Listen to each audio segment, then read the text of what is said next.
The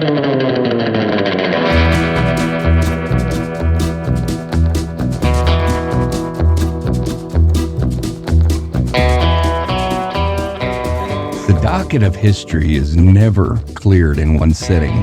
We left the regulators mid-testimony, their names echoing from the witness stand, their actions scrawled in the margins of law and blood. We spoke of Dick Brewer, the foreman turned captain who carried a badge one day and fell to the bullet the next. We weighed Charlie Bowdry, the cheesemaker who chose loyalty over peace, and Frank McNabb, the cattle detective who lived by pursuit and died in an ambush.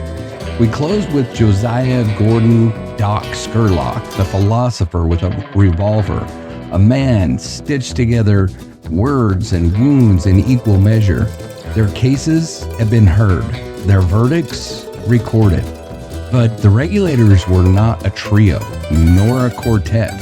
They were a fraternity, rough, restless, bound together by the murder of John Tunstall and the collapse of law in Lincoln County. Their roll call stretches further. Henry Newton Brown, restless gunman and reluctant lawman. Fred Waite, the Chickasaw who rode for justice in a land that gave him none. John Middleton, torn by bullets and fever, yet remembered for his grit. George and Frank Coe, cousins who stood with Billy until the smoke blinded one for life. Jim French, a shadow on the battlefield, his fate as murky as the desert dusk. And Yginio Salazar, the youth who bled beside Billy, carrying scars that spoke louder than words. Each name, each story is a case in itself. Some found redemption, some found graves, and others simply vanished into the shifting dust of the frontier. Yet together, they remind us that the Lincoln County War was not Billy the Kid's tale alone. It was a chorus of voices, rising and falling in a courtroom where justice itself was on trial. Today, those voices return to the stand. Their testimony begins anew.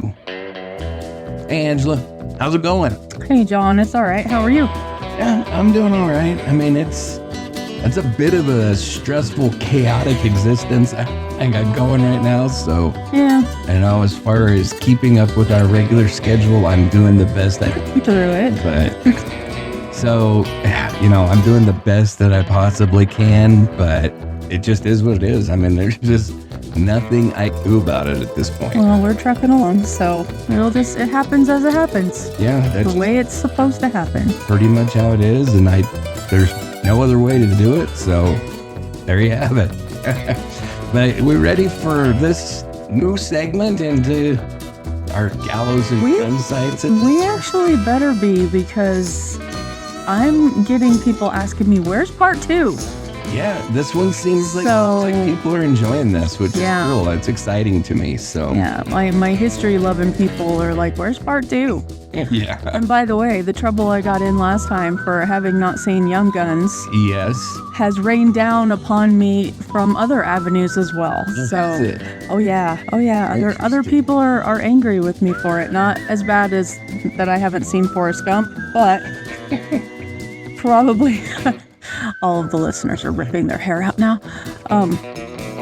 I will watch Young Guns. It is in the works. So we haven't rectified that issue. I have not, because now I've been told I'm not allowed to watch it alone Oh. by all the people who love it. And will probably, and I'm going to call them out, will probably ruin it for me, because they're going to recite the whole damn You movie. didn't do what I do? Well, I do it too, but not when there's a newbie watching, And, Right. And I know that I've seen it, but like I said, I was probably young. I was probably coloring. I probably didn't care.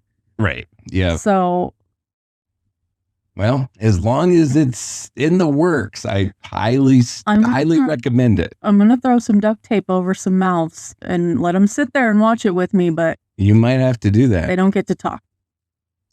All right. Well, shall we jump in? Let's jump in. Okay, well, welcome listeners back to Dark Dot Gallows and Gunfights, the show where the Old West takes the witness stand and the myths are cross-examined under oath. This isn't the Hollywood version with black hats and white hats. This is the West as it lived, bloody, corrupt, and tailed. And today, the gallery is still full. Regulators are about to be called back to testify. Exactly. When Tunstall was murdered, the regulators weren't just names on a roster. They were young men who swore an oath to defend him, then watched the law itself turn against them. Deputies 1 week, fugitives the next. Each of them carried their own story with their own contradictions. Lawman and outlaw, sometimes living in the same skin. And that's what makes their testimonies so gripping. Because behind every familiar name like Billy the Kid were men like Henry Newton Brown, Fred Waite, John Middleton, the Coes, Jim French, and I knew you were going to make me say that guy's name.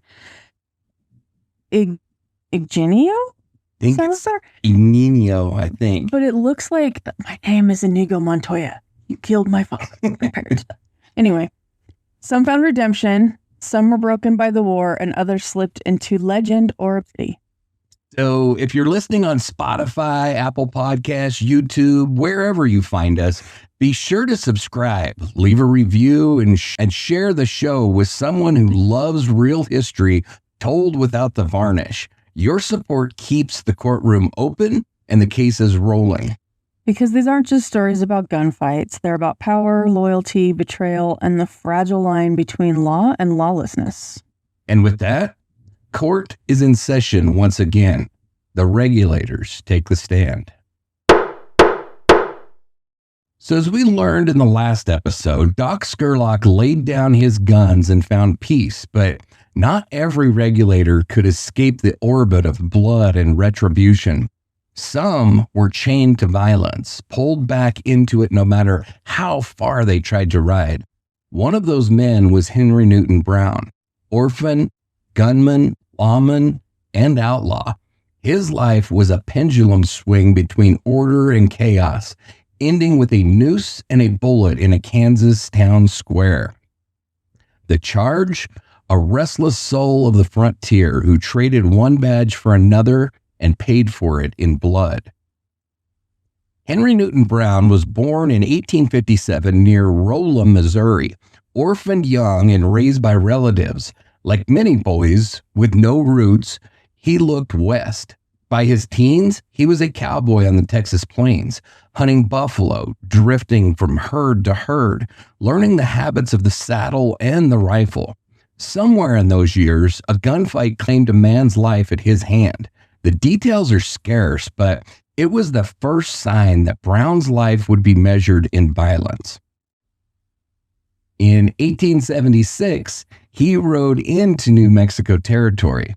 He worked first for the L.G. Murphy Company, the very empire that dominated Lincoln County, and then for John Chisholm, the Pecos cattle king. Eventually, Brown took wages under John Tunstall, herding cattle on the Rio Feliz Ranch and forging relationships with men who would become regulators: George Coe, Charlie Bowdry, Billy the Kid.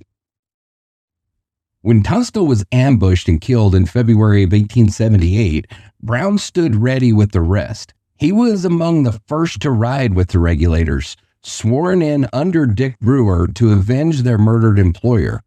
Brown's name appears in the most infamous actions of the war, including the execution of William Morton and Frank Baker, along with the shooting of William McCloskey, the ambush of Sheriff William Brady and Deputy George Hinman, where he rode alongside Billy the Kid, Jim French, Frank McNabb, and others, guns blazing, papers and rifles stripped from Brady's corpse. The fight at Blazer's Mill, where Buckshot Robert killed Brewer and wounded several regulators before going down himself, and the 5-day Battle of Lincoln, July 1878, where Brown helped hold McSween's burning house until escape was the only option. By the war's end, Brown carried murder warrants like unwanted badges. He drifted with Billy the Kid for a time, rustling and raiding, but the lawless cycle had worn him thin. He made a choice Billy never could. He left New Mexico and he sought a different life. Brown's trail carried him to Texas and then to Caldwell, Kansas, where the outlaw became lawman. He served first as deputy sheriff, then as assistant marshal, and finally as city marshal of Caldwell, a cow town as rough as any in the West. And here, for a time, Henry Newton Brown thrived. He didn't drink, didn't gamble, didn't waste his wages in saloons. He wore his badge with discipline. Citizens praised him for his sobriety and efficiency, calling him a man who kept the streets safe when the trail herds poured in. In 1883, Brown shot and killed 2 outlaws in a daylight gunfight. Proving his mettle, grateful townsfolk presented him with an engraved Winchester rifle. For once, he seemed settled, respected, and even admired. But the pendulum swung back. On April 30th, 1884, Brown, now 27 years old, betrayed the trust that he'd earned. He led his deputy, Ben Wheeler, along with Billy Smith and John Wesley, in an attempted bank robbery at Medicine Lodge, Kansas. It went bad. The robbers were trapped, the bank president was shot dead, and within hours, Brown and his gang were captured. The lawman who had been celebrated as Caldwell's savior was now in disgrace. That night, vigilante justice returned the favor. A mob stormed the jail, shooting Brown as he tried to escape, and then hanging his corpse and riddling it with bullets. The man who had worn a badge and outlaw's gun ended his life the way that he had lived it, violently, without mercy. The verdict of time? Henry Newton's Brown life is a cautionary tale written in dust and gunpowder. He fought beside Billy the Kid, then wore the star of a marshal. He was both regulator and lawman, both protector and predator. In the end, he couldn't outrun the violence that defined him. Henry Newton Brown's life swung between lawman and outlaw, ending in betrayal and lynch mob justice. But if Brown was a cautionary tale, then Tom O'Phalliard was the heart, Billy the Kid's closest friend, a young man who sang through the smoke and fought through the fire, and who stayed loyal right up to the day Pat Garrett's bullet struck him down. So before we jump into Tom O'Phalliard, I do have to say, Tom O'Phalliard shows up in Young Guns 2 as this, like, really meek and kind of a pansy-ass kid that, you know, Billy basically invited into the gang because he just needed warm bodies to fill those slots. And that shit was all made up. That was all Hollywood. As a matter of fact, this kid that in Young Guns 2 called Billy the Prince of Pistoliers. Unfortunately, that was absolute bullshit. This was actually Billy the Kid's very best friend. He was not a little pansy-ass kid that was trying to chase Billy because now he was famous. They were best friends. Okay. So I just wanted to make it very clear. Like I said, Young Guns 1 is very historically accurate for the most part. Young Guns 2 takes a lot of liberties and just makes shit up that just simply did not happen at all. Sequels are never as good as the first. Never. But, you know, it's just so interesting to me because as you know, we're learning as we move through this, the whole story of Billy the Kid and the Lincoln County War is so full of just great battles and shit that actually happened. It's just so strange that they got to make this stuff up. Yeah. And, you know, where you're talking about like this guy, Tom O'Phalliard, I mean, why make him this dumbass stuttering little kid that's basically starstruck by Billy the Kid? It just, it doesn't make sense. He was the first fanboy. Yeah, that's exactly how they make it appear. Yes. All right. So talking about Tom O'Phalliard, the charge, loyalty to the wrong man and the wrong cause, a devotion that ended with a grave beside Billy the Kid. Tom O'Phalliard was born in 1858 in Uvalde, Texas, in a frontier family always on the move. His parents, Tom Sr. and Sarah Cook, drifted like so many others after the Civil War into Coahuila, Mexico for a spell, and then back across the border into Texas. Tom grew up shuffling between relatives, raised at different times by his grandmother and an uncle. He was no hardened outlaw in youth. By most accounts, Tom was cheerful, good-natured, and musical. He loved to sing and lift the mood of those around him. But in a world where family ties often frayed and survival depended on the company that you kept, Tom went looking for belonging. At 19, in May of 1878, Tom and his friend James Woodland headed west into New Mexico territory. For a time, he may have worked under the vast cattle empire of John Chisholm, the Pecos Valley cattle king. But destiny and trouble soon pulled him into the orbit of Billy the Kid. Tom arrived in Lincoln County as it burned with fractional violence. The murder of John Tunstall had already sent shockwaves through the territory. By June of 1878, Tom was guarding Tunstall's horses alongside Billy the Kid, Charlie Bowdry, Henry Newton Brown, and Doc Scurlock. It was here that Tom joined the Regulators. He rode through the skirmishes, ambush, and the raids, but his defining trial came during the 5-day battle in July of 1878. Trapped with the Regulators in McSween's house as Dolan's men surrounded it, Tom fought to hold the line. When the house was set ablaze, he escaped through the gunfire and smoke, wounded in the shoulder but alive.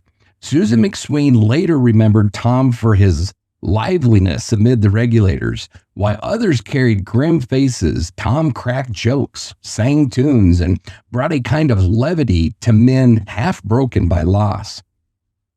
When the war sputtered out in blood and ash, most Regulators scattered, but Tom stayed. If Billy the Kid was the legend, Tom was his shadow, confidant, and partner. Together, they formed the Bonnie Gang. Tom, Billy, Charlie Bowdry, Dave Rudabaugh, Tom Pickett, and Billy Wilson. They rustled cattle across the Pecos, fought running skirmishes with sheriffs and posses, and lived hand-to-mouth in the scrubland of the southeast New Mexico and West Texas.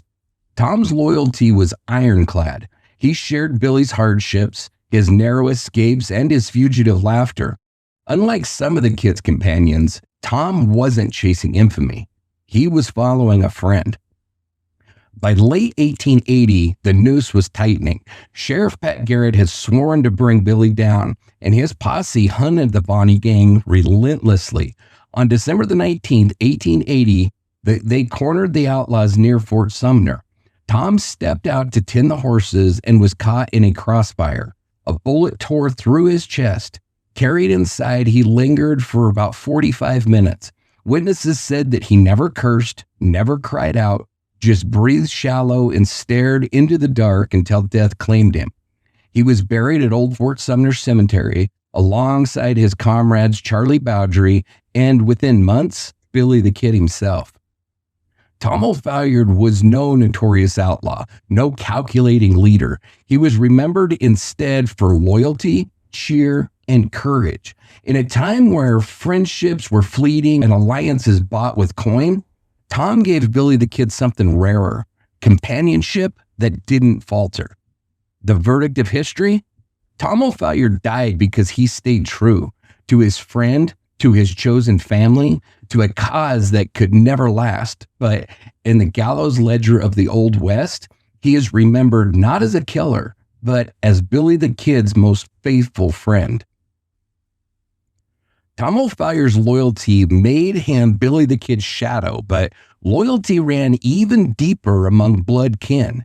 George and Frank Coe, cousins, ranchers, Regulators, stood shoulder to shoulder in the feud that tore Lincoln County apart.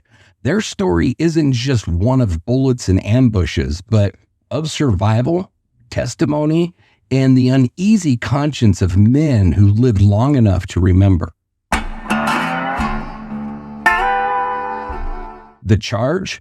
Frontier fighters who crossed the line between vigilante and outlaw and lived long enough to tell the jury of history their side of the story. George Coe came west from Brighton, Iowa in 1871 with his cousin Frank, chasing the promise of land and stock near Fort Stanton. They cut their teeth in the brutal economy of rustling and reprisal, riding with Doc Scurlock, Charlie Bowdry, and Ab Sanders. In 1876, George had already participated in frontier justice, storming the Lincoln jail to lynch Jesus Largo and gunning down rustler Nikos Maras in the Baca Canyon. There were the rules of the frontier, written in blood and iron.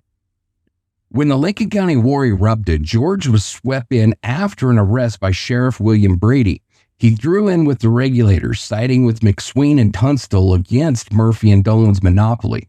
George fought at Blazer's Mill, where a bullet cost him his trigger finger. He rode in the 5-day battle and later shot and wounded Seven Rivers warrior Dutch Charlie Kruling in revenge for Frank McNabb's murder. Unlike many comrades, George survived until old age. He claimed amnesty, built a ranch, and prospered. His memoir, Frontier Fighter, published in 1934, remains one of the most vivid first-hand accounts of the Lincoln County War. Though even he admitted memory had blurred into legend, he lived until 1941, dying at 84, the last regulator to give the world his version of truth. Older cousin Frank Coe was born in Virginia, grew up in West Virginia, and struck west with George in 1871. He worked as a buffalo hunter before settling near the Rio Hondo, where the cousins tried ranching. Like George, Frank joined in with early vigilante raids, the lynching of Jesus Largo and the killing of Nikos Maras. When the war broke out, Frank was squarely with McSween and Tunstall. At Blazer's Mill, he tried to parley with Buckshot Roberts, urging him to surrender. Minutes later, the shooting began, and Roberts was killed. George's bullet may have done the work, though stories differ. On April 29, 1878, Frank rode with McNabb and Saunders near the Fritz Ranch. McNabb was ambushed and killed, Saunders wounded, and Frank captured by Jesse Evans' posse. He escaped soon after, another narrow brush with death in a season full of them. Frank also fought in the 5-day Battle of Lincoln. He abandoned his post at the Ellis House when Colonel Dudley's artillery made it clear that the Regulators were outgunned. After the war, he drifted to Colorado, then back to New Mexico, where he was mistakenly arrested for murder, with authorities confusing him with his cousin George. He married Helena Ann Tooley in 1881, built a ranch on the Ruidoso, and lived quietly until dying of pneumonia in 1931. George and Frank Coe were cut from the same cloth. Ranchers, regulators, survivors, they carried rifles for justice when the courts failed, but they also proved that men who took up the gun could, in time, lay it down. Where Billy, Bowdry, O'Fallard, and Brewer ended in graves, the Coes lived on, raising cattle, building families, and eventually setting pen to paper. Their voices, especially George's memoir, gave historians a window into the war. Their survival complicates the tale. Not every regulator was doomed. Some rode out of the smoke, older, quieter, but still carrying the weight of what they'd done. The Coe cousins survived the war and settled into the quiet life of ranching, but one regulator took a stranger path. Fred Waite, Chickasaw by blood, educated, literate, worldly, carried a rifle for Billy the Kid, then went home to become a lawmaker. In a saga where most men ended in the ground, Waite ended in government. The charge? Gunman turned statesman, a frontier fighter who traded ambush for legislation. Fred Waite was born September 23, 1853, at Fort Arbuckle, Indian Territory, which would be present-day Oklahoma. He was the eldest of 10 children. His father, Thomas Fletcher Waite, was a Chickasaw farmer and trader who valued hard work and self-sufficiency. Unlike many on the frontier, Fred was educated. He studied at Illinois Industrial University and later at Mound City Commercial College in St. Louis, where he learned business and law. For a time, he ran his family's store, but restlessness drove him west. By 1875, Waite had drifted into New Mexico, finding work with John Chisholm and then later John Tunstall, whose murder would draw Waite into a war that seemed a world apart from his upbringing. When John Tunstall was ambushed and killed in February 1878, Fred Waite was one of the cowboys who swore vengeance. Deputized by Justice of the Peace John Wilson, Waite joined the newly formed Regulators. At first, their work carried the veneer of legality, serving warrants on Tunstall's killers, but as territorial politics stripped them of that authority, they became what history remembers: vigilantes hunted as outlaws. Fred Waite was in the thick of it. April 1st of 1878, he rode in the ambush of Sheriff Brady and Deputy George Hinman. Some say his rifle cracked shots that morning. Others remember him as part of the covering fire. Either way, his name went into the indictments. Blazer's Mill, he faced down Buckshot Roberts, the lone gunman who killed leader Dick Brewer and nearly destroyed the Regulators in one afternoon of lead and blood. July 1878, the 5-day battle. Waite was among those trapped in the McSween's burning house, firing through smoke and flame until the Regulators cut their way out. He escaped alongside Billy the Kid, sprinting through chaos and gunfire into legend. For this, Waite earned $4 or $5 a day. Better pay than most cowhands ever saw, but the cost was high. Wanted posters, indictments, and the stain of murder on his name. In 1880, Frank Waite knew the outlaw's life was a dead end. He left New Mexico behind and went home to Indian Territory, where he remade himself. He married Mary Elise Thompson, built a ranch, raised a family, and turned his energy towards service rather than survival. Waite entered Chickasaw politics. He served multiple terms in the legislature, including 3 sessions as Speaker of the House. Later, he became Attorney General of the Chickasaw Nation, championing rule of law and improved governance for his people. Where many of his old Regulator comrades hung, O'Fallard, Bowdry, Brewer, Waite found a second act. He lived by principle, earning a reputation for honesty and integrity. Fred Waite died September the 24th, 1895 in Pauls Valley, Oklahoma, just a day after his 42nd birthday. Buried among his people, his grave marks one of the strangest trajectories of the Lincoln County War, from outlaw ambushes in New Mexico to the halls of a Chickasaw government. In the gallery of Regulators, Waite stands out, not for being the fastest gun or the fiercest fighter, but for being the rare man who laid his gun down and built something lasting. His life is proof that even amid the chaos of the Old West, redemption was possible. As is obvious, I think at this point, none of these guys are included in Young Guns, either 1 or 2. And so there's a shit ton of people that just get left out of the story. Obvious to some people. You know, I mean, and again, I don't really understand it. I guess it makes it more glamorous to think that it was like a group of, maybe 10 guys total. But in reality, it was a hell of a lot bigger than that. It was a full-on freaking war. Well, and they cut it down because they don't want to spend all that time introducing all the characters. And I understand that, but you would think, I mean, they could do it without like telling who they are. Yeah. And they could have a group of just cowboys that are participating, but the core group, whoever you pick, are the ones. But no, they just choose to make it seem like it's these few guys. And you don't matter. How rude. Yeah, exactly. So Fred Waite walked away from the war and built a second life in politics, but not every Regulator had that chance. Some stayed bound to the gun, their lives measured in scars and gunpowder. John Middleton was one of those men, loyal to Tunstall, inseparable from Billy the Kid, and remembered less for surviving than for fighting until the West itself swallowed him. The charge? Fighter, outlaw, and survivor of bullet wounds that would have killed most men, yet a man who never outrun the shadow of the Lincoln County War. John Middleton was born around 1854, either in Tennessee or in Texas. Little survives of his youth except whispers that he fled his home country after a deadly quarrel left a man dead.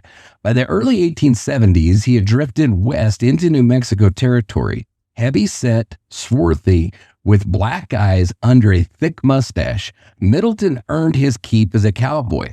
By the mid-1870s, he was riding for John Tunstall's Rio Feliz ranch. Middleton wasn't just another ranch hand. He was a brawler, a sharpshooter, and a man others looked to when steel nerves and a steady trigger were required.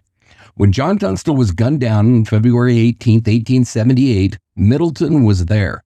He helped recover Tunstall's body, and grief hardened into rage.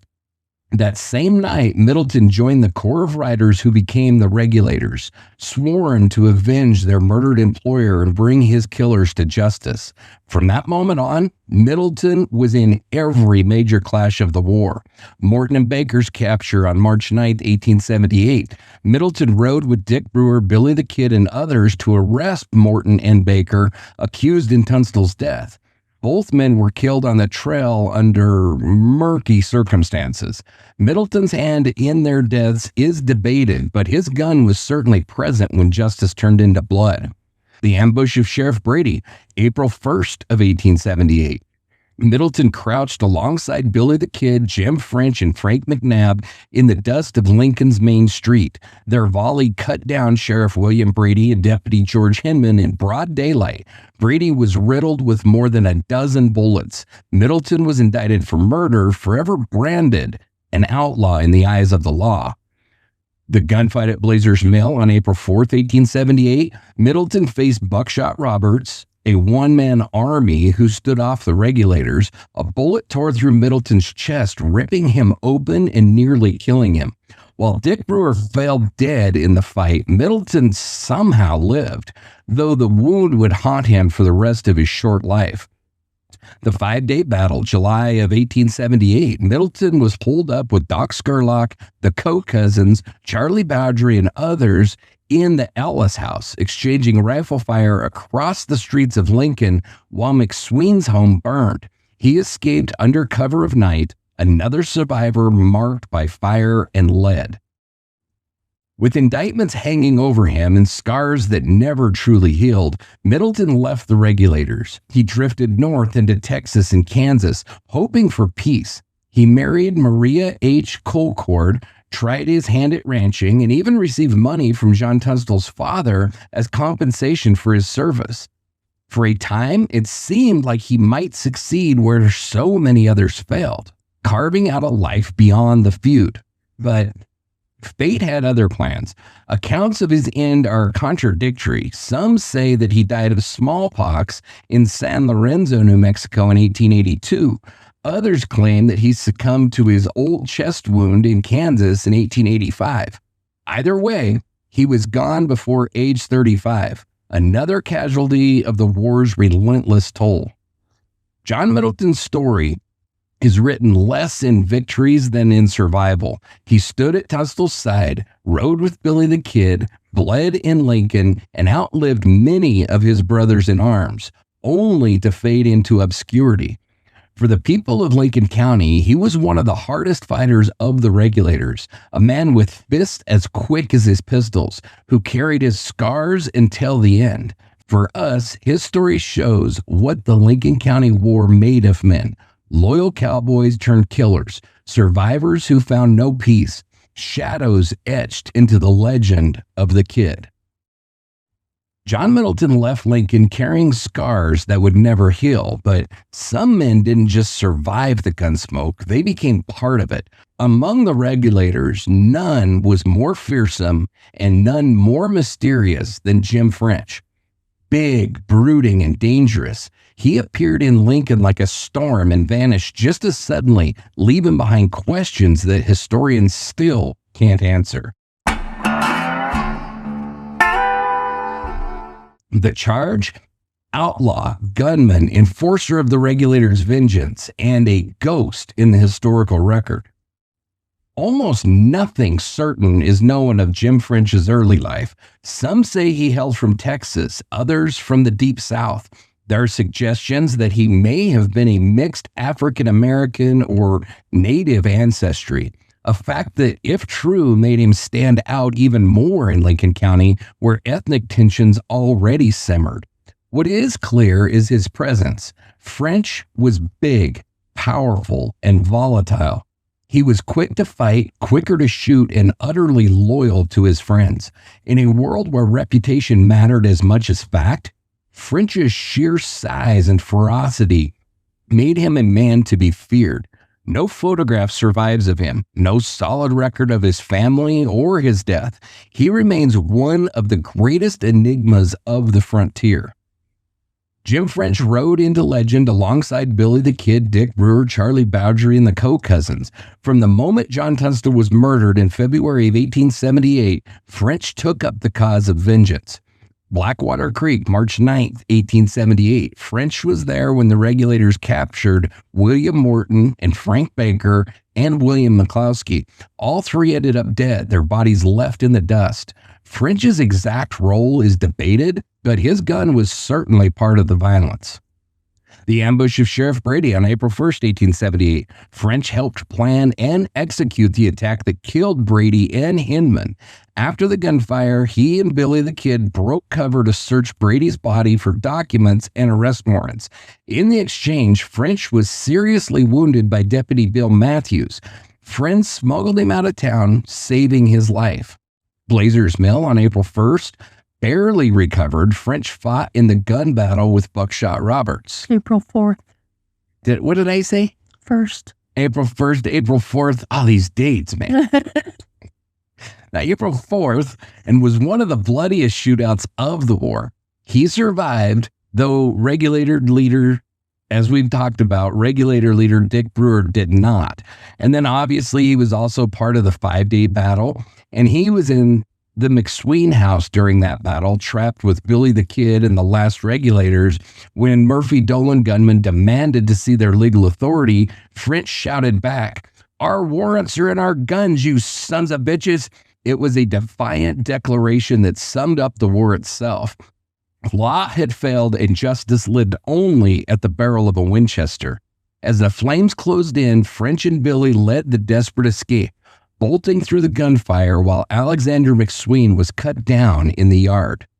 When the war sputtered out, Jim French disappeared almost as suddenly as he had arrived. Some say that he fled to Oklahoma Territory, lived quietly near Kyoto, and raised a family under another name. A handful of letters and family stories suggest that he survived into the 1890s. Others believe he died much earlier, gunned down on the trail, his body left unmarked and forgotten. The truth is still a mystery. French left no photographs, no gravestone, no clear ending. His story begins in Lincoln County with blood and fire, but it ends in silence.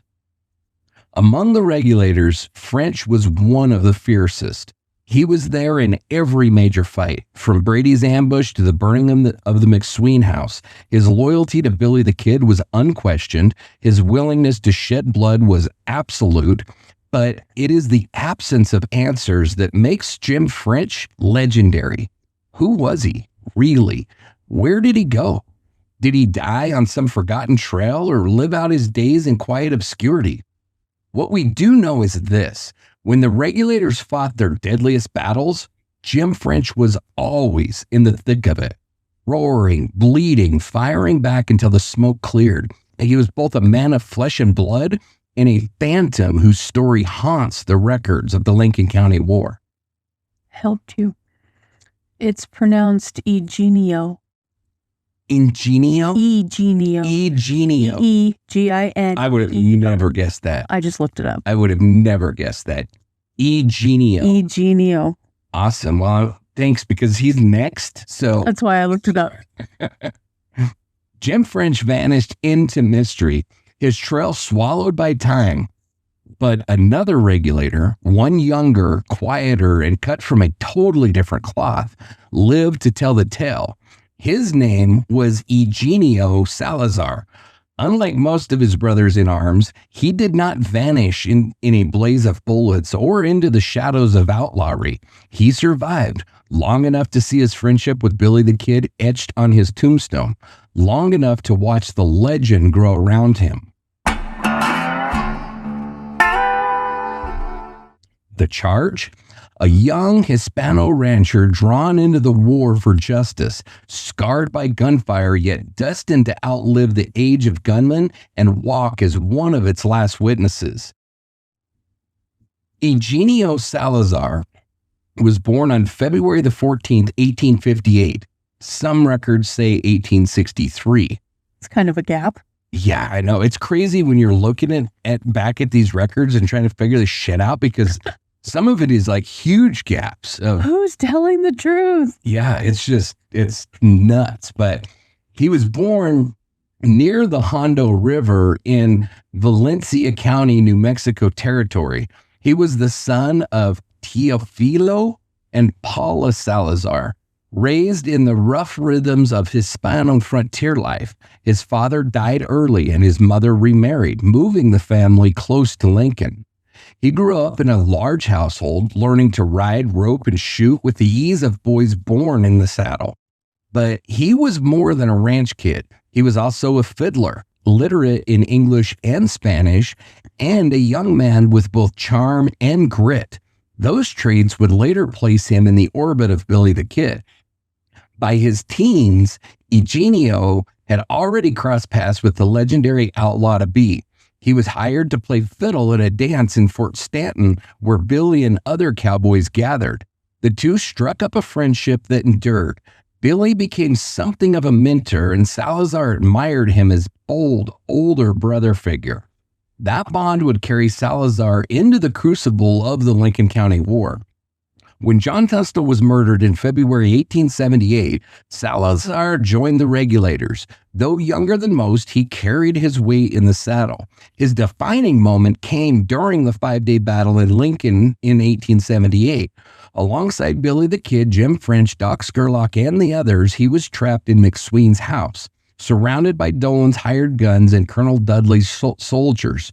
When the attackers set the house ablaze, the Regulators made their desperate break. Yginio was shot in the back and in the shoulder, collapsing in the chaos. Playing dead as the smoke and gunfire raged, he waited until nightfall, crawled nearly a half a mile to his sister-in-law's house. There, Army Surgeon Dr. Dan Apel treated his wounds. Against the odds, Yginio survived. Where most Regulators were killed, outlawed, or driven into exile, Salazar returned to the quiet life. He resumed ranching and farming near Lincoln, married Isabel Pena, something like that, and built a life of modest prosperity. Yet he never severed ties to Billy. During the kid's daring 1881 escape from jail, Salazar reportedly sheltered him briefly, feeding him and helping cut away his shackles before he fled once more into legend.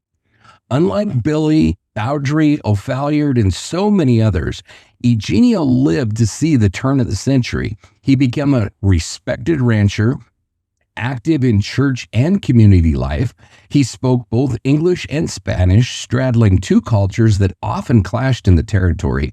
He lived long enough for journalists, historians, and storytellers to seek him out. His oral recollections became vital threads in reconstructing the Lincoln County War. Yginio Salazar died on January the 7th, 1936, buried in Lincoln Cemetery beside his wife. His gravestone bears the simple but unforgettable words, "Pal of Billy the Kid," which in Young Guns, at the end of Young Guns, they say that somebody broke in and inscribed the word "pal" on Billy's headstone. That never happened, but this did happen, which is likely where that comes from. Okay.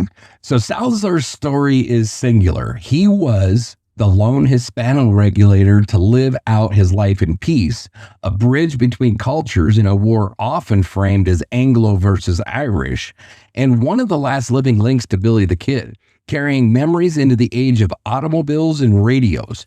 While others burned bright and died, Yginio endured. He turned away from outlawry, built a life, and let the world change around him. In doing so, he proved that survival could be its own kind of courage on the violent frontier. Yginio Salazar survived into old age, a living echo of the kid's legend, but for most of the Regulators, survival was measured in weeks or months, not in decades. They were young men bound together by blood, friendship, and loyalty, never more so than in the case of Ab Saunders, cousin to the Coes and a steadfast brother in arms. If Billy the Kid was the spark, Saunders was the bedrock. Steady, loyal, and scattered by the war that defined his short life.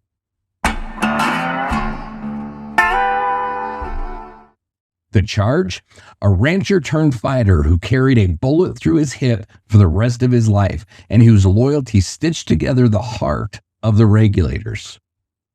James Albert Ab Saunders was born October the 14th, 1851 in Mount Pleasant, Iowa, to James and Catherine Saunders. Like many frontier families, the Saunders clan sought opportunity further west. By the mid-1870s, Ab followed his cousins, Frank and George Coe, into Colfax County, New Mexico. Together, they carved out a ranch along the Rio Reduso. Life was harsh, but the cousins thrived with help from neighbors like Charlie Bowdry and Doc Scurlock. This tight-knit group soon became known for a brand of rough frontier justice. In 1876, they stormed Lincoln's jail to lynch Jesus Largo, a horse thief, and later tracked and killed wrestler Nikos Meras in the Baca Canyon. Saunders quickly earned a reputation as a steady hand and a loyal partner, qualities that would place him at the heart of the coming war. In 1877, when the young Englishman John Tunstall set up a rival ranch in Mercantile to challenge the Murphy-Dolan monopoly, Saunders and the Coes gravitated to his cause. They respected Tunstall's fairness in credit dealings and his willingness to back small ranchers against the house. When Tunstall was ambushed and murdered in February of 78 by Jesse Evans and his men, Saunders joined the Regulators, sworn in as a posse by Justice John B. Wilson to bring the killers to justice. His home became a meeting place for allies, and Billy the Kid often stayed with him, deepening bonds that would soon be tested in fire. As a Regulator, Saunders took part in nearly every major confrontation of the war's first month. The Blackwater killings, where he rode with Billy the Kid Brewer and others and captured and then executed Morton, Baker, and McCloskey. The Brady ambush in April of 78. The gunfight at Blazer's Mill, where Buckshot Roberts and Dick Brewer were killed. And the Fritz Ranch ambush on April 29, 1878. Traveling with Frank Coe and Frank McNabb, Saunders was ambushed by the Seven Rivers Warriors and the Jesse Evans gang. Led by Sheriff George Pepin, McNabb was killed, Coe was captured, and Saunders was shot through the hip, mistaken for Billy the Kid. He narrowly escaped execution, but would never fully recover from the wound. Too gravely injured to fight, Saunders missed the climactic 5-day Battle of Lincoln, watching from the margins as friends were killed or scattered. After the war, Saunders left New Mexico for El Paso, then Colorado, and finally California. But the bullet lodged in his hip never let him forget Lincoln. Years of pain led him to surgery in San Francisco in early 1883. Complications set in, and on February the 5th, 1883, at only 31 years old, Ab Saunders died. He was buried in Lompoc Evergreen Cemetery in California. He never married, and he left no descendants. Ab Saunders is remembered as a core member of the Regulators, bound by blood to the Coes and loyalty to Tunstall and Billy, a man whose rancher's sense of fairness pushed him to resist the house's monopoly, a fighter who carried the scars of the Lincoln County War to his grave. Though overshadowed by flashier figures, Saunders embodied the ironclad brotherhood that defined the Regulators, men who fought not for fame, but for loyalty to each other and to a cause that they believed in. So the next one that we got to talk about is a little bit of an odd one, and he definitely does show up in Young Guns, and that is William McCloskey. So the charge is a man who rode with the Regulators, but whose conscience and his divided loyalties led to one of the most controversial deaths in the Lincoln County War. So William McCloskey remains one of the most shadowy figures of the Lincoln County conflict. Unlike Billy the Kid or the Coes, his life left little trace in the record. What we do know is that he drifted into Lincoln County in the years before 1878, finding work as a cowboy and a ranch hand. Quiet, unremarkable, and without kin or property to anchor him, McCloskey blended into the ranching community until violence dragged him into the spotlight. Unlike most of the Regulators, McCloskey's closest friend was not with Tunstall's cowboys, but with William Buck Morton, a man later accused of riding in the posse that gunned down John Tunstall. That bond would prove both defining and fatal. When Tunstall was murdered on February 18, 1878, McCloskey joined the hastily sworn Regulators. He rode beside Dick Brewer, Billy the Kid, Frank McNabb, the Coes, all the rest of them, carrying a warrant for justice and perhaps for vengeance. But from the beginning, McCloskey stood apart. Where others burned with rage, he counseled restraint. When the Regulators finally cornered Morton and Baker in early March, after a running gun battle, McCloskey insisted the prisoners should be taken alive to Lincoln. A trial, he argued, was their only chance at legitimacy. Brewer agreed for the moment. And so, with the prisoners in tow, the Regulators began the long ride back. The journey to Lincoln was slow, tense, and punctuated by silence. Morton and Baker rode shackled under guard. McCloskey stayed close to Morton, speaking with him in low tones, trying to honor his promise of safe conduct. But as hours bled into days, suspicion poisoned the air. Other Regulators whispered that McCloskey's loyalty had wavered, that his friendship with Morton was clouding his judgment. Some believed he was feeding Morton information and even plotting to help the prisoners escape. Billy the Kid, restless and watchful, distrusted him. McNabb grew hard-eyed. Brewer, burdened with command, sensed mutiny on both sides of the saddle. By the time they reached Blackwater Creek on March 9, 1878, patience had run out.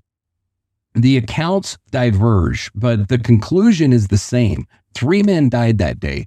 According to some versions, Morton tried to break free, Baker alongside him. In the chaos, McCloskey was shot down, possibly by Frank McNabb, others say by Billy himself. Executed not for treachery proven, but for loyalties doubted. Other tellings claim that there was no escape attempt at all, that Morton and Baker were simply executed and McCloskey, protesting too loudly, was silenced with a bullet of his own. His body lay near the men that he tried to shield, tangled in the dust and brush, a grim tableau of betrayal and vengeance. No trial, no evidence, just the smoke of gunfire and 3 corpses in a lonely stretch of New Mexican wilderness. William McCloskey is remembered not for what he did, but for what he may have done or refused to do. He rode into the Lincoln County War with the Regulators, but died by their hands, a victim of their paranoia, their rage, and their relentless pursuit of vengeance. His story is a reminder of the impossible choices facing men caught between law and loyalty in a land where both had broken down. McCloskey's death at Blackwater Creek marked the first time the Regulators killed one of their own, a fracture that revealed the cost of mistrust and the thin line between justice and murder on the frontier. And that brings us to another one that definitely does appear again in Young Guns, one of my very favorite characters in that movie, played by Lou Diamond Phillips, and that is Jose Chavez y Chavez. The charge? A man of 2 worlds, Apache and Spanish blood, who lived as constable, outlaw, regulator, and killer. Jose Chavez y Chavez walked the line between law and lawlessness and left behind a legend as conflicted as the frontier itself. Born in 1851 in Ceboleto, now Cebolleta, New Mexico Territory, Jose Chavez y Chavez inherited a heritage that both defined and divided him. His Spanish father linked him to the Hispano settlers, where he carved ranches and villages into the desert valleys. His Apache mother tied him to the native peoples whose land was being swallowed by cattle, soldiers, and mercantile monopolies. That dual lineage made him an outsider among Anglos, yet deeply rooted in New Mexico's cultural soil. By his 20s, he had carved out a role in his community. Elected constable of San Patricio in 1874, later serving as justice of the peace, he was young, literate, and respected for his composure in tense moments. He married Maria Lucero in 1871 and for a time looked to build a life anchored in family and civic service. But Lincoln County was no place for stability. Corruption, monopolies, and feuds poisoned its courts, and soon Chavez was drawn from lawman to fighter. When John Tunstall was murdered in February of 78, the outrage that swept the county reached even Chavez. Already disillusioned with Murphy and Dolan's economic stranglehold, he joined forces with Tunstall's lawyer, Alexander McSween, and the young cowboys who became the Regulators. Deputized under Justice of the Peace John Wilson, Chavez rode beside Billy the Kid, Dick Brewer, Frank McNabb, Jim French, Charlie Bowdry, and the Coes. For Chavez, this wasn't just about Tunstall. It was about resisting a system where the courts and sheriffs bent to the will of the House. And once he saddled up, he proved himself a fighter. Chavez rode at the heart of the Lincoln County War's most famous moments. In April 1st of 78, with the ambush of Brady and Hinman, Chavez claimed to have fired some of the shots that brought them down. Afterward, he and French rushed into the street to strip Brady of documents, nearly killed in the attempt. He was also at Blazer's Mill. He stood shoulder to shoulder with the Regulators in the fight that left Buckshot Roberts dead and Dick Brewer mortally wounded. In July of 1878, during the 5-day battle at Lincoln, Chavez was inside the burning McSween house as Dolan's men and Colonel Dudley's soldiers surrounded it. With bullets whipping through smoke, Chavez, Billy the Kid, Jim French fought their way out, escaping into the night while McSween was gunned down. In those desperate months, Chavez's courage was unquestionable. He was loyal, lethal, and for a time, an equal among men who lived and died by the gun. But like so many Regulators, the end of the war did not bring peace. Chavez drifted between law and crime. He sought re-election as Lincoln Constable in 1880, but failed after killing a prisoner in custody. He moved to Las Vegas, New Mexico, working as a deputy policeman, reportedly besting Bob Ford, the man who would later kill Jesse James in a shooting contest. Yet his badge was never far from blood. Chavez fell in with the Vicente Silva gang, also known as the Las Garras Blancas.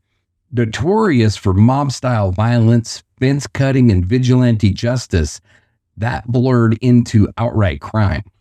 In 1893, Chavez betrayed Silva himself, shooting and killing him in a dispute over power. Arrested for murder, he was convicted and sentenced to hang. Iron bars might have closed the story, but Chavez refused to end in shadow.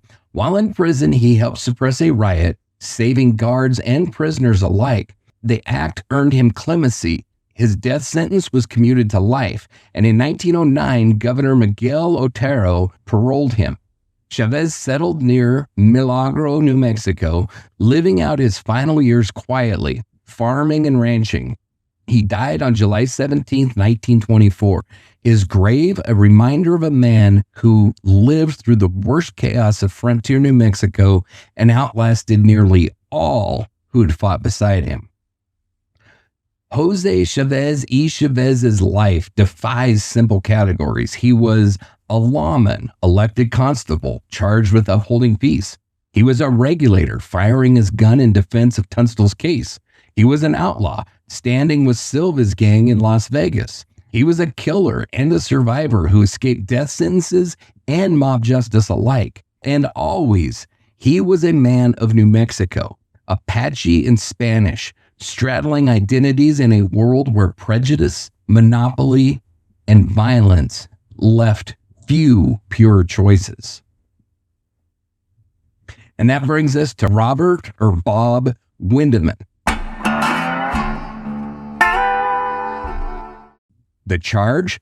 A man who straddled both sides of the law, a deputy U.S. Marshal who rode with outlaws, a literate son of privilege who bled in the dust of Lincoln County. Bob Windeman's life was never just about gunfights. It was about the strange overlap of power, loyalty, and survival on the American frontier. Born on January 24th, 1852 in Ann Arbor, Michigan, Windeman was no ordinary frontier drifter. His father, Carl August Windeman, served as the Bavarian consul, giving Bob a childhood colored by diplomacy and transatlantic ties. Educated in Germany as a teenager, fluent, literate, and worldly, he returned to America in 1871 with the polish of European schooling, but the relentless heart of a cowboy. In 1877, that restlessness carried him west. He stepped off into Lincoln County, New Mexico, a land already simmering with monopoly and resentment. There he found work with John Chisholm, and more importantly, he forged a bond with John Henry Tunstall, the young English rancher whose fight against Murphy at Dolan's house would soon engulf the region in war. Unlike most men who would become regulators, Windeman carried a badge. John Sherman Jr., U.S. Marshal for New Mexico, appointed him deputy marshal. It gave Windeman something rare in Lincoln County, a claim to federal authority. When John Tunstall was gunned down on February 18, 1878, Windeman was in the saddle, riding alongside Billy the Kid, Dick Brewer, and the others. He survived the ambush that left Tunstall dead in the dirt, a moment that changed the course of his life. 2 days later, Windeman flexed his authority. When Sheriff Brady jailed Billy and several of the Tunstall men, Windeman and a detachment of soldiers turned the tables, arresting Brady's guards and releasing the regulators. For a moment, federal law seemed to stand against Murphy and Dolan's monopoly, but Governor Samuel B. Axtell, swayed by the Santa Fe Ring allies, revoked Windeman's commission on March 9th. Marshal Sherman reinstated him soon after, but the damage was done. Windeman was marked as both outlaw and officer, trusted by neither side completely. Windeman's role in the bloodletting of 1878 remains controversial. On April 1st, when Sheriff Brady and Deputy Hinman were ambushed in Lincoln, Windeman claimed innocence, saying that he had been feeding Tunstall's dog at the time. Yet, when captured afterward, he was armed with 2 pistols and a rifle. Many believe he was part of the execution squad, though no conviction stuck. He rode in regulator companies, took part in arrests that blurred into executions, and evaded multiple indictments. At times, he signed documents and wore a badge proudly. At others, he moved like a gunman in the shadows. Windeman was arrested, released, arrested again, bouncing between military custody at Fort Stanton and civil courts in Mesilla. Each time, charges slipped away. Like the regulators themselves, his warrants increasingly came out the barrel of a gun. By July 1878, as the 5-day battle burned McSween's house to the ground, Windeman saw the writing on the wall. He left Lincoln for Mesilla, testified against Jesse Evans, and then slipped away, eastbound, far from the killing grounds. In London, he visited John Tunstall's father, bearing witness to the loyalty that he had carried for his slain friend.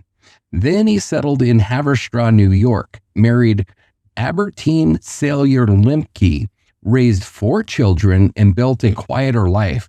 He even tried his hand at politics, running for Congress in 1896, though unsuccessfully. Windeman lived until April the 13th, 1930, buried in Mount Repose Cemetery, far from the dust and the gun smoke of Lincoln. He outlived Billy the Kid by half a century, long enough to watch his youthful companions turned into legends. His story lingers because it doesn't fit neatly into legends boxes. He was a deputy marshal who carried federal commissions into the bloodiest feud in New Mexico. He was a regulator who rode with Billy the Kid but claimed detachment from outright murder. He was a loyal friend who risked his life for John Tunstall. And he was a survivor who outlasted the war, the trials, and the myths. And that brings us to Vicente Romero. The charge? A rancher, husband, father, drawn from his home and family into a war not of his making. Vicente Romero rode not for fame or fortune, but for justice, and paid for it with his life. Vicente Romero was born in 1832 in Bernalillo, in the fertile lands north of Albuquerque, part of a long-standing Hispanic ranching family whose roots went back generations under Spanish and Mexican rule. Like so many Hispano settlers, he grew up in a world defined by the land, sheep in the hills, cattle on the range, Aquinas carrying water through parched soil. He spoke Spanish at home, learned English in fragments, and married Marina Romero, raising children on his small holding along the Rio Hondo in Lincoln County. Romero's life was not extraordinary by frontier standards. Long days of labor, tending stock, repairing fences, riding herd, but it was grounded in family and community. He represented the deep Hispanic presence in Lincoln County, a presence often overshadowed by louder names of Murphy, Dolan, Tunstall, and Billy the Kid. By the late 1870s, Lincoln County was a tinderbox. The arrival of John Tunstall and Alexander McSween, the stranglehold of Murphy Dolan's house, and the unchecked violence of hired guns made neutrality almost impossible. When Tunstall was ambushed and murdered, Romero joined the ranks of the Lincoln County Regulators. His role was not as a famed gunfighter, but as what contemporaries called a minor regulator, a local man who provided reinforcement, knowledge of the land, and the loyalty when regulators faced overwhelming odds. He rode beside both Anglos and Hispanos, Billy the Kid, Chavez y Chavez, Yginio Salazar, Francisco Zamora, and Jim French. In this war, Romero became one of many Hispano settlers who decided that the monopoly and its lawmen had taken too much. July 1878 brought the climax. McSween's house in Lincoln was surrounded by Dolan's men, reinforced by soldiers and gangs like the Seven Rivers Warriors. For 5 days, bullets riddled the adobe walls. Fires set roofs ablaze, and women and children huddled inside as the regulators fought for their lives. Vincent Romero was there, trapped in the inferno alongside Billy the Kid, Jim French, Chavez y Chavez, Yginio Salazar, Francisco Zamora, and all the others. When the flames consumed the house on July 19th, the regulators made a desperate run for freedom. Smoke, gunfire, and chaos filled the streets. Romero was cut down in the attempt. Shot 3 times, he fell during the breakout. One of several Hispanic regulators who died or were maimed in those final moments. His death underscored a truth often lost in the retelling. The Lincoln County War was not only an Anglo feud, it was fought and bled by the Hispanic families who lived there, whose sons stood alongside the Anglos in both loyalty and in loss. Vincent Romero's name never grew as large as Billy the Kid's, nor as infamous as Dolan's or Murphy's, but his death mattered. It reminded Lincoln County that this conflict scarred entire communities, not just imported factions or foreign-born merchants. His widow and children continued ranching along the Hondo, their surname etched in the county records long after the gunfight faded. Today, Romero is remembered as one of the forgotten fighters, a husband, a father who took up arms because the violence left him no other choice. Vincent Romero stands as a testament to the Hispano backbone of the Regulators, men who carried both family honor and frontier justice into battle, and who, like Romero, paid with their lives for a war that promised little and took everything. Next is Yginio Gonzalez. The charge? A cowboy in the shadow of history. Yginio Gonzalez never became a headline name like Billy the Kid, but his rifle barked in the same battles and his blood was spilled in the same war. Almost nothing survives of Yginio Gonzalez's early years. No family Bible records, no photographs, just his name in rosters and witness accounts of the Lincoln County War.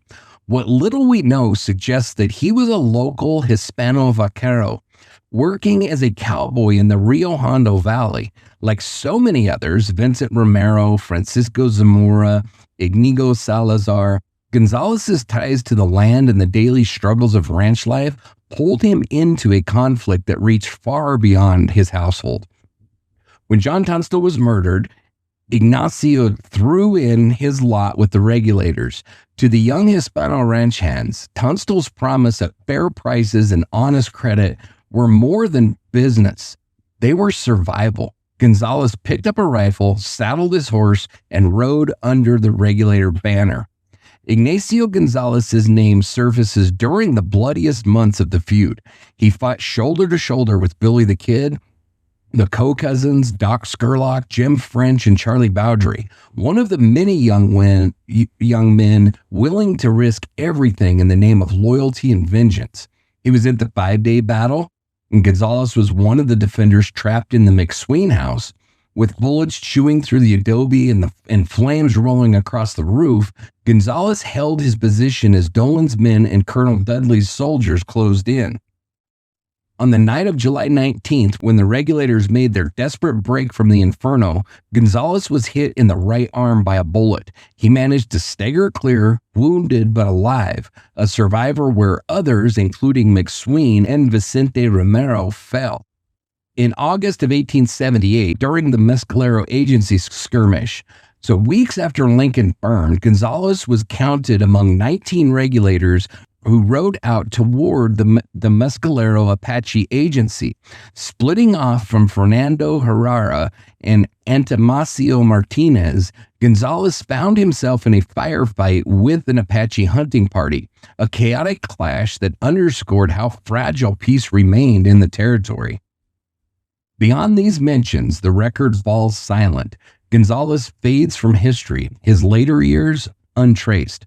Like many minor Regulators, his story was swallowed up by the louder legends of Billy the Kid and the frontier mythmakers.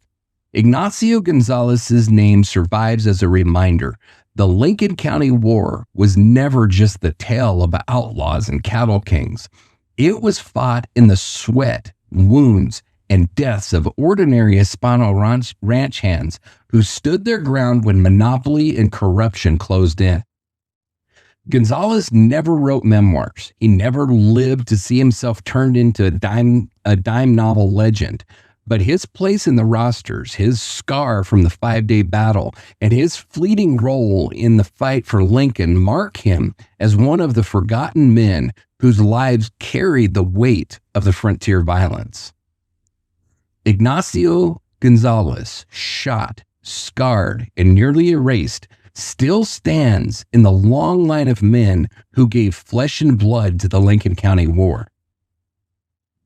Next, we have Francisco Zamora, whose name doesn't fill dime novels, nor has his face survived in faded photographs, but in the smoke and gunfire of the Lincoln County War, his courage and his death were written in blood across the adobe walls of McSween's house.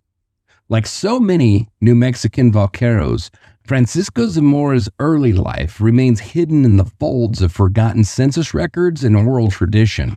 What is certain is that he was a local Hispano ranch hand, raised in the Rio Hondo and Lincoln valleys, bound to the land and its cattle trails long before outsiders like John Tunstall or James Dolan turned the county into a battlefield.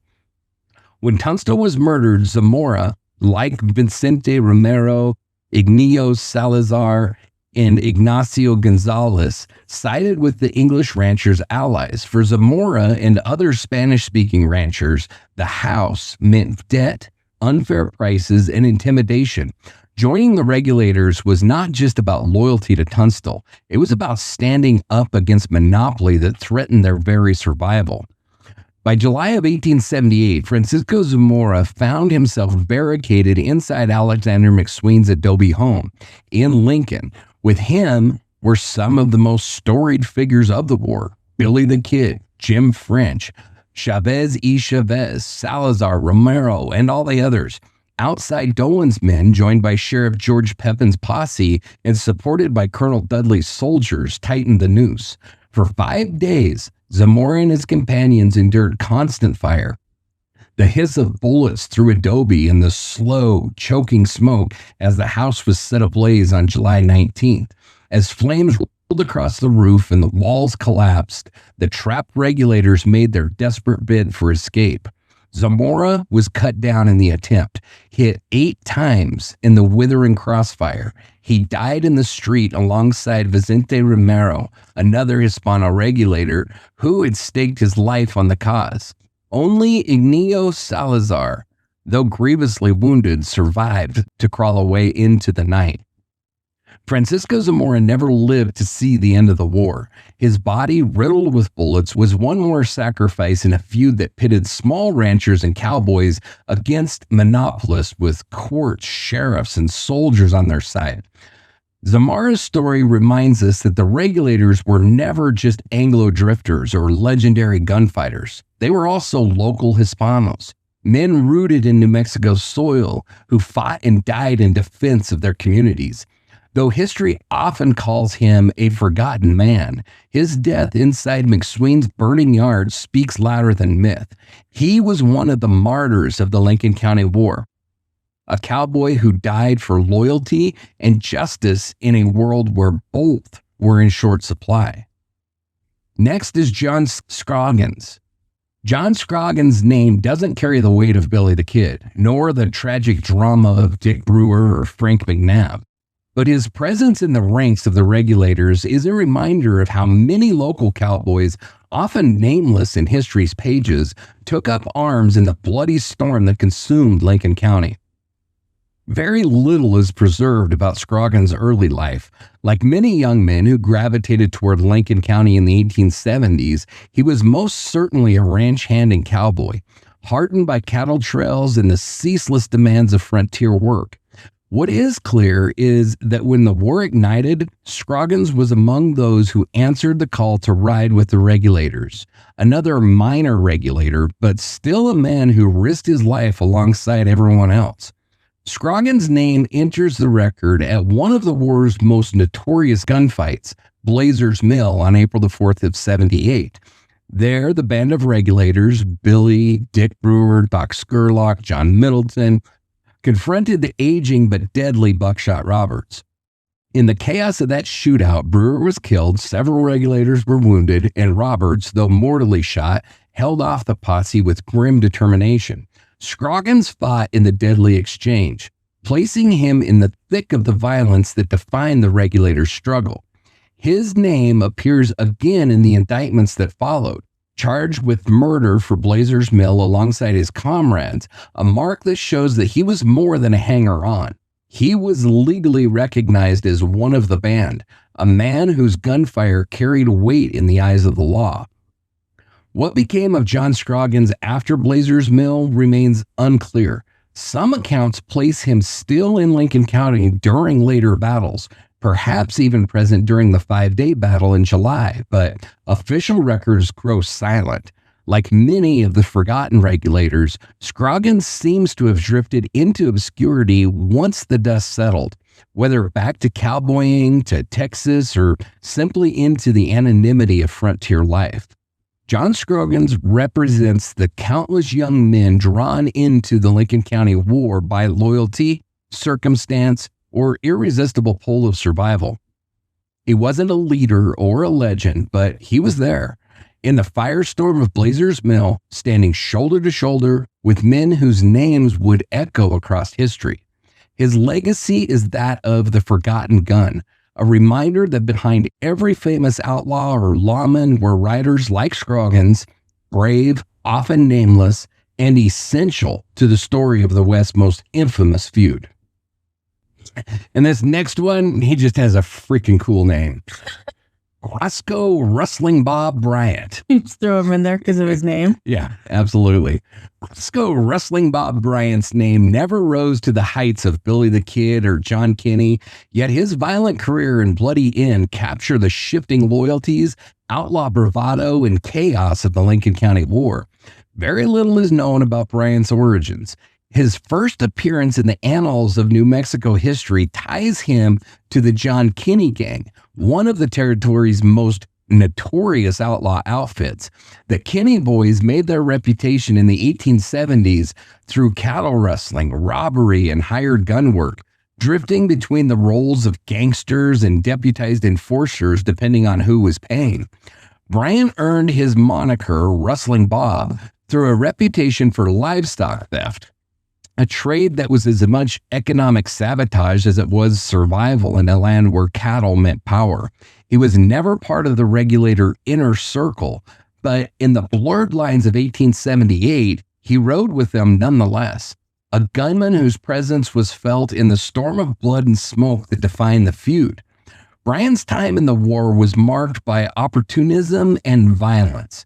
He was seen in cattle raids, joining gangs and Regulator allies to seize or recover stock in the conflict between Murphy Dolan's monopoly and the Tunstall McSween faction. He fought during the 5-day battle in Lincoln in July of 78, when McSween's house was besieged, burned, and stormed. Bryant, like Billy the Kid, Jim French, Tom O'Fallard, and other fighters, survived the desperate breakout through the smoke and the bullets. Later, Bryant associated with Selman Scouts, another volatile band of enforcers and wrestlers whose loyalties shifted with contracts, bribes, and survival instincts. Bryant embodied the era's fluid alliances, one day a regulator, another day an outlaw working with men who might just as easily turn their guns on him.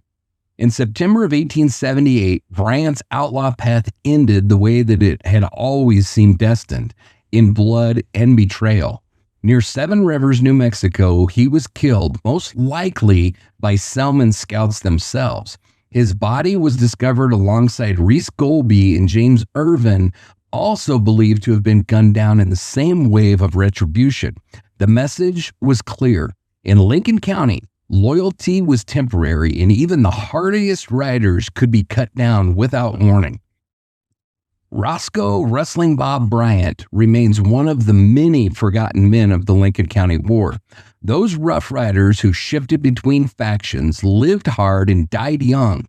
His presence reminds us that the conflict was not just about legends like Billy the Kid, but also dozens of lesser-known cowboys and wrestlers whose choices fueled the violence. Bryant's life and death symbolize the brutal churn of the frontier, where an outlaw could be a regulator 1 month and a corpse the next. Next is Tom Peterson.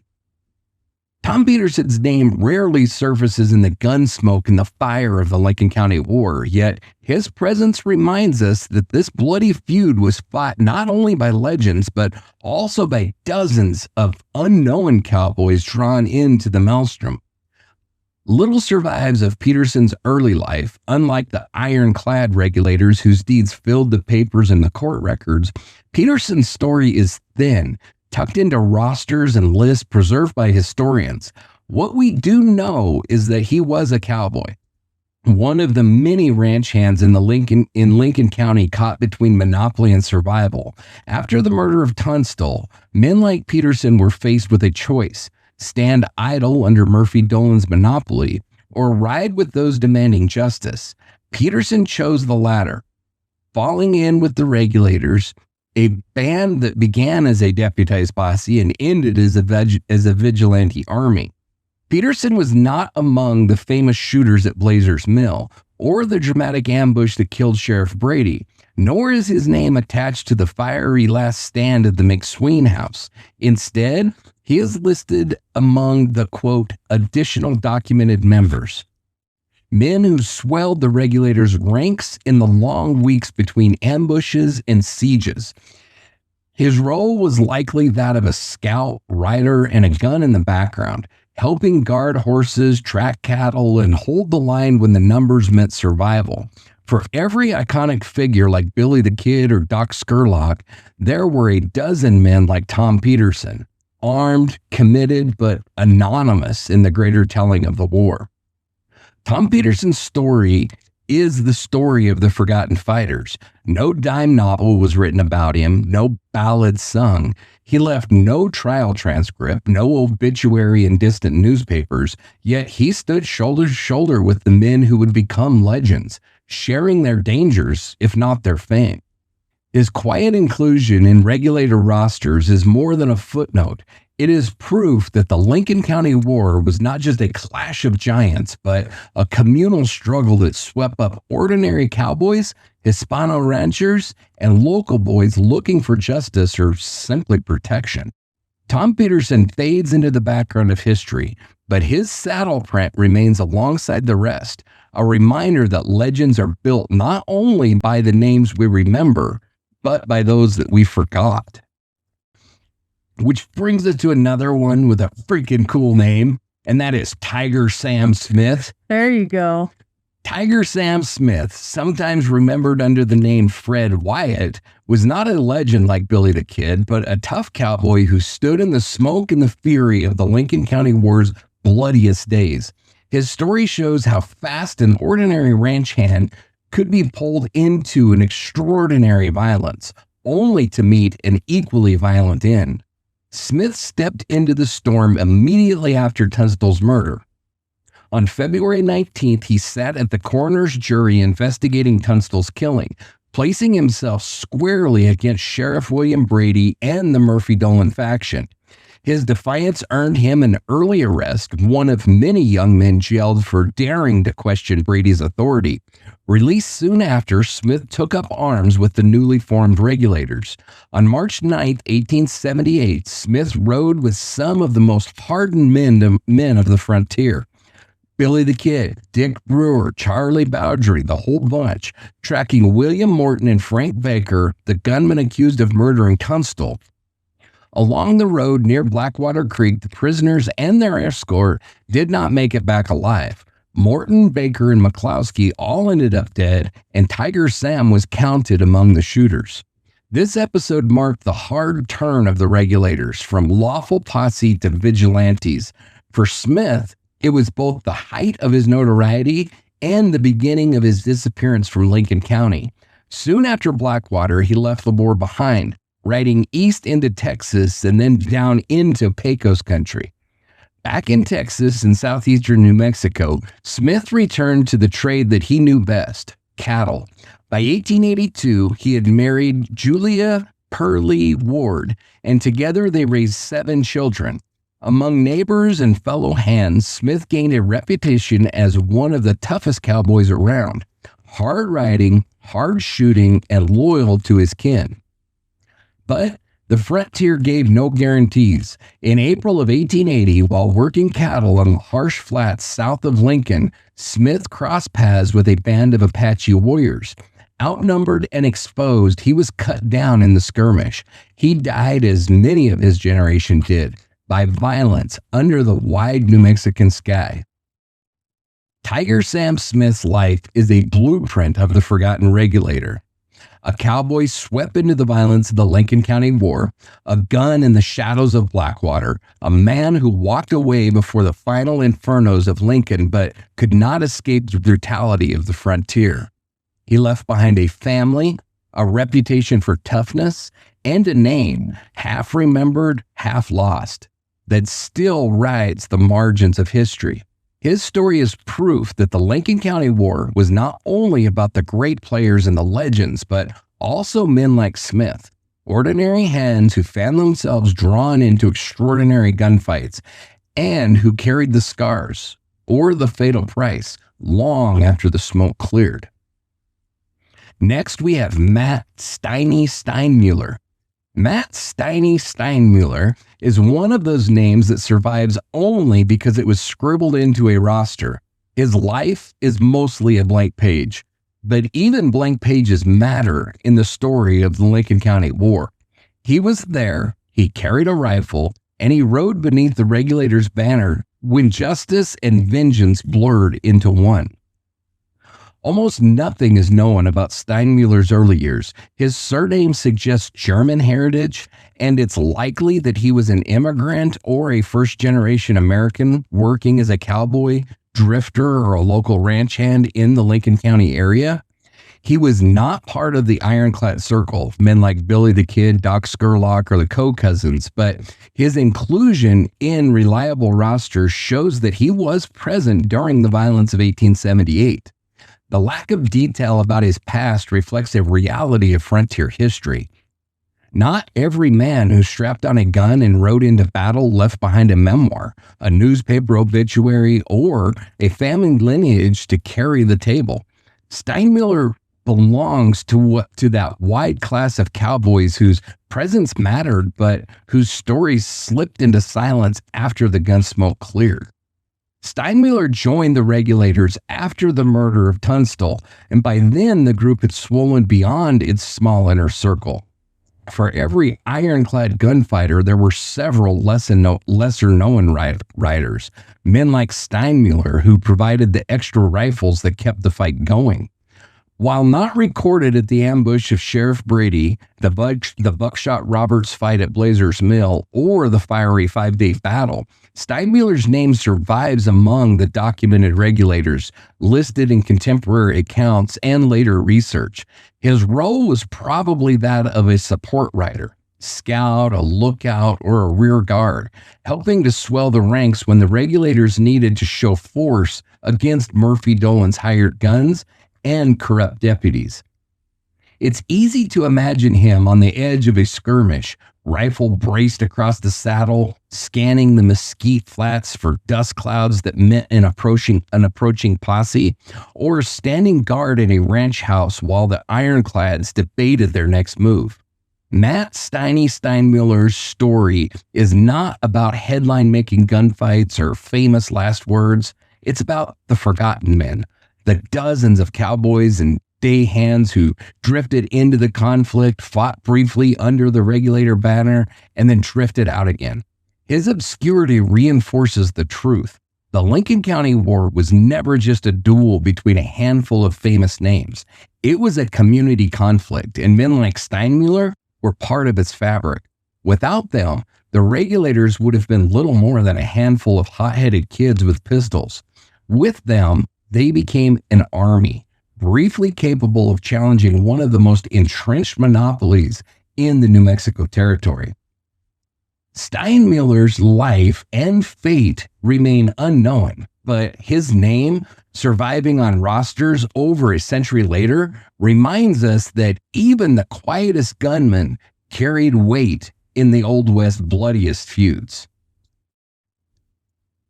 And then, interestingly enough, the next one does appear in Young Guns as one of the main characters in the show, but ironically, he's listed as one of the minor Regulators. So I think it's just because his name, honestly. Oh, okay. And that being Dirty Steve Stevens. Dirty Steve Stevens is one of those names that lingers on the margins of history, recorded on rosters, mentioned by comrades, and tied forever to a single bloody day at Blazer's Mill. Beyond that, he is a ghost. No known birthplace, no family name that carries on, just a half-remembered cowboy who rode with Regulators, fought with them, and then vanished back into the dust until he shows up in like a major motion picture. You're not salty at all. It's just funny as shit to me. It's like, if you had a really cool name back then, you had a chance to be in Young Guns. I'm sure that's what they were thinking. I think it had to have. We will be immortalized forever if we have cool names. Oh, what they were thinking. Yeah. I'm sure so too. So Stevens surfaces in history on April 4th, 1878 at the gunfight at Blazers Mill, the most violent and chaotic firefight of the Lincoln County War, alongside men like Dick Brewer, Billy the Kid, Doc Scurlock, John Middleton, Charlie Bowdry, Jim French. Stevens was part of the squad of regulators who cornered the lone, battle-hardened gunman Buckshot Roberts. The confrontation spiraled out of control. Roberts, a veteran fighter, refused to surrender and fought from the doorway of the mill like a man possessed. When the smoke cleared, regulator leader Dick Brewer lay dead. Middleton and the others were wounded, and Roberts himself was mortally injured. Stevens' presence at this fight is the only confirmed action, but it was no minor skirmish. It was a turning point. By standing shoulder to shoulder with the core regulators in this battle, Stevens demonstrated that he was more than a hanger-on. He was one of the men trusted to bring a gun into the line of fire when it mattered most. What became of Stevens after Blazers Mill remains a mystery. He did not appear on indictments for Brady's assassination, nor was he listed among the men holed up at McSween's house during the 5-day battle. Unlike Jim French or Fred Waite, his name never reappeared in reminiscence decades later. Some historians believe that he may have simply drifted out of Lincoln County after Blazers Mill, returning to Texas or further west into obscurity. Others speculate that he might have died in some nameless skirmish, his story swallowed by the borderless violence of the frontier. What sets Stevens apart is not what we know, but what we don't. He was there, armed, committed, and willing to risk his life for the regulators, but he left behind no memoirs, no descendants with tales to tell, no colorful legends to feed dime novels. Instead, his memory lingers in lists. The roll call of the regulators, preserved by historians who worked backward through scraps of testimony and courthouse records. In that way, Dirty Steve embodies the forgotten backbone of the Lincoln County War, the cowboys and ranch hands whose names were barely remembered, but without whom the fight could never have been waged. Modern audiences know Dirty Steve mainly through the 1988 film Young Guns, where the character was transformed into a comic, unwashed sidekick, a far cry from the shadowy figure who fought at Blazers Mill. The movie cemented his name in popular imagination, but the real Stevens remains unknowable, tethered only to that violent day in 1878. Dirty Steve Stevens was real. Even if history has reduced him to a ghost, he was a regulator, a fighter at Blazers Mill, and one of the men who threw his lot in with Billy the Kid's company during the bloodiest feud in New Mexico. His anonymity is the story, proof that the Lincoln County War was not just fought by legends, but by countless nameless, forgotten cowboys who shouldered rifles, faced death, and disappeared into silence. Next is Zilabijba. Yeah? Hayika Hayik Aninia. Hayika Hayik Aninia is one of those names that drifts through the rosters of the Lincoln County regulators, listed by contemporaries, preserved by historians, but left without a story to fill the gaps. What survives is simple but telling. He was there. He threw in with Billy the Kid's company during 1878, rode under the regulator banner, and added his rifle to one of the bloodiest chapters in the West. Aninia's name appears in documented regulator rolls, including rosters compiled by the White Oaks Archives and later confirmed by historians. He was not part of the ironclad circle of leaders, men like Brewer, Scurlock, or Bowdry, but instead among the larger body of cowboys and ranch hands who were drawn into the fight. His presence demonstrates how the regulators were not a fixed, exclusive band, but rather a fluid, diverse company that swelled and shifted as the conflict deepened. Like so many others, Aninia joined after John Tunstall's murder in February of '78, when anger boiled over into organized resistance. His role was that of a documented fighter, a man who rode alongside better-known names in pursuit of justice or vengeance against Murphy and Dolan's faction. No surviving testimony places Yginio at the most infamous firefights, the Brady ambush, Blazer's Mill, or the burning of the McSween house. But his inclusion in authentic rosters confirms that he participated in the Regulators' broader campaigns of skirmishes, raids, and armed defense during those chaotic months. Men like Yginio were essential in ways the records rarely capture. They filled out posses, watched the back trails, served as scouts, and bolstered the numbers that gave the Regulators their fighting strength. Without these additional men, the Regulators would have been too few to challenge Murphy Dolan's hired guns. Yginio is a reminder that the Lincoln County War was not just fought by the legends whose names became folklore. It was also fought by cowboys and ranchers whose stories were barely recorded. His name, preserved in rosters and remembered by historians, ensures that he remains part of the narrative, one of the forgotten fighters of the Regulators, proof of how broad and complicated this struggle really was. And then we've got Fernando Herrera, Antonio Martinez, and the forgotten Hispanic Regulators.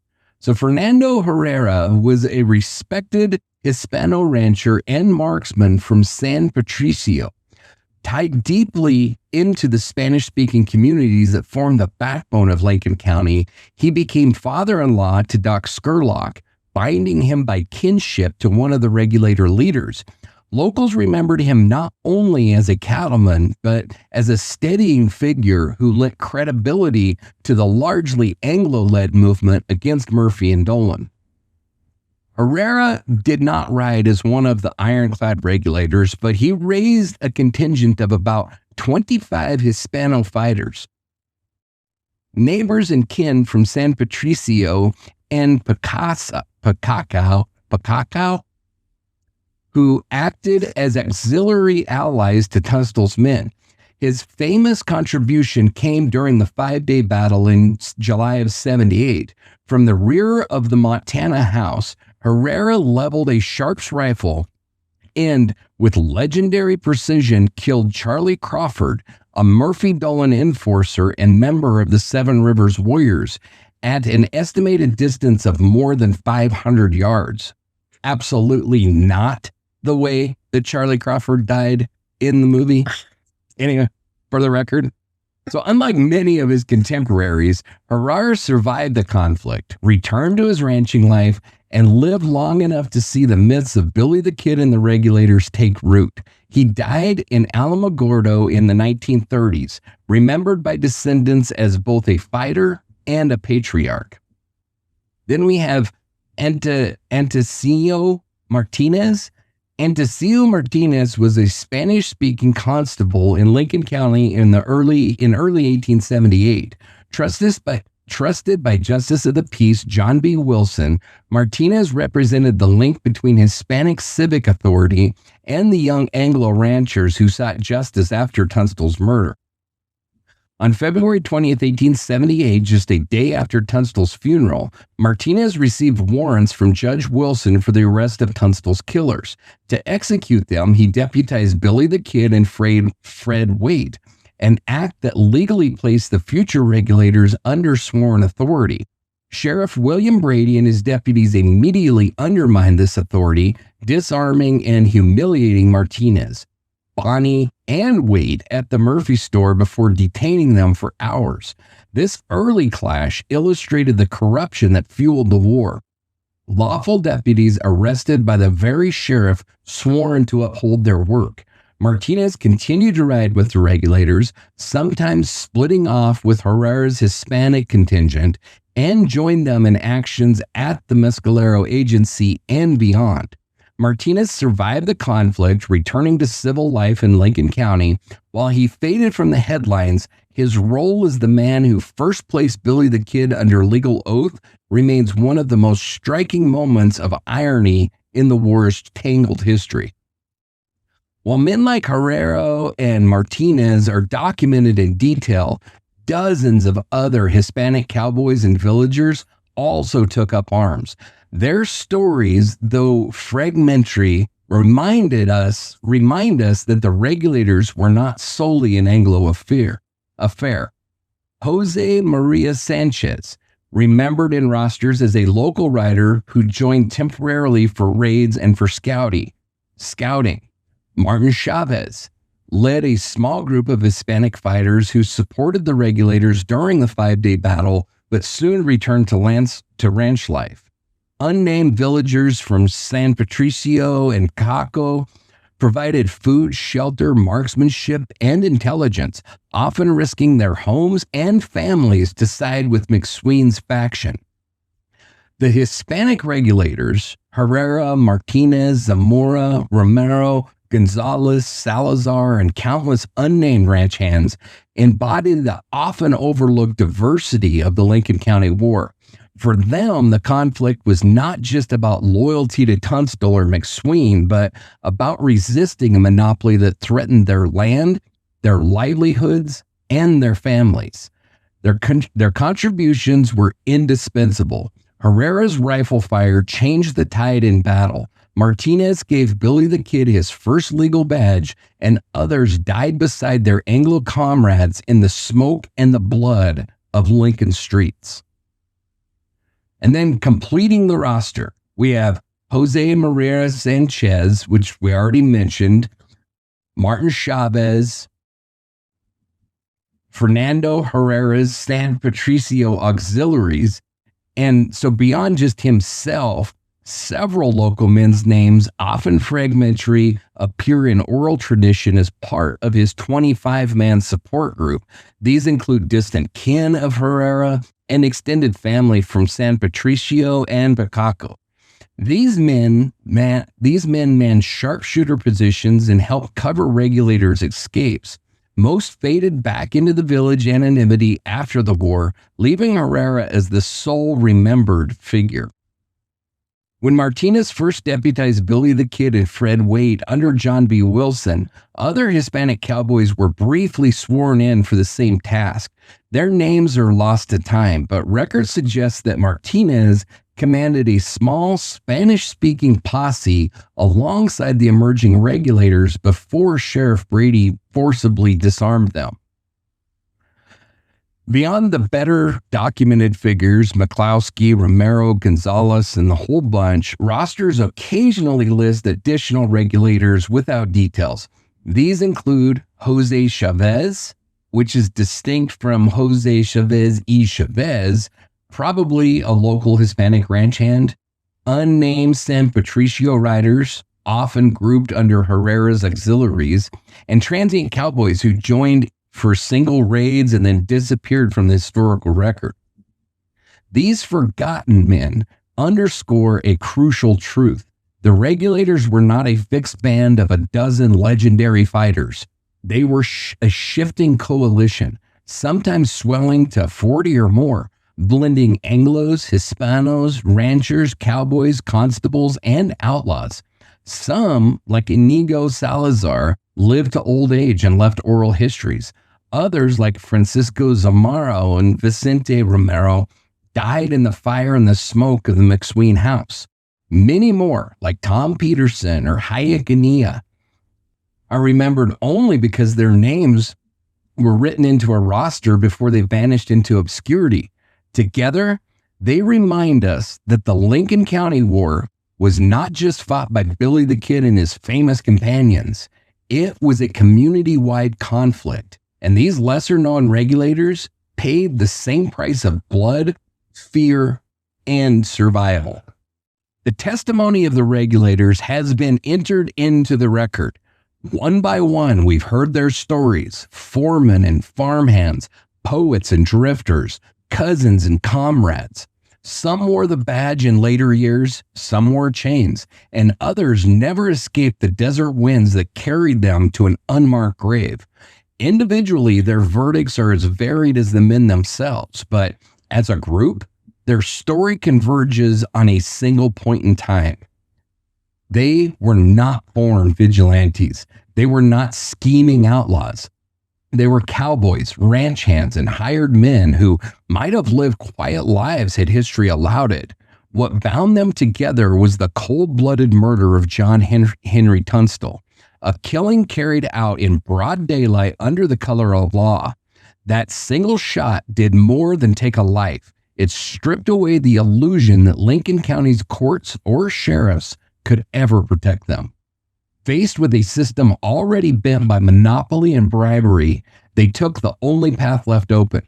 They became regulators, deputized for a moment, cast out as outlaws the next. They crossed a line that men in the West crossed all too often, from legal constables to vigilantes.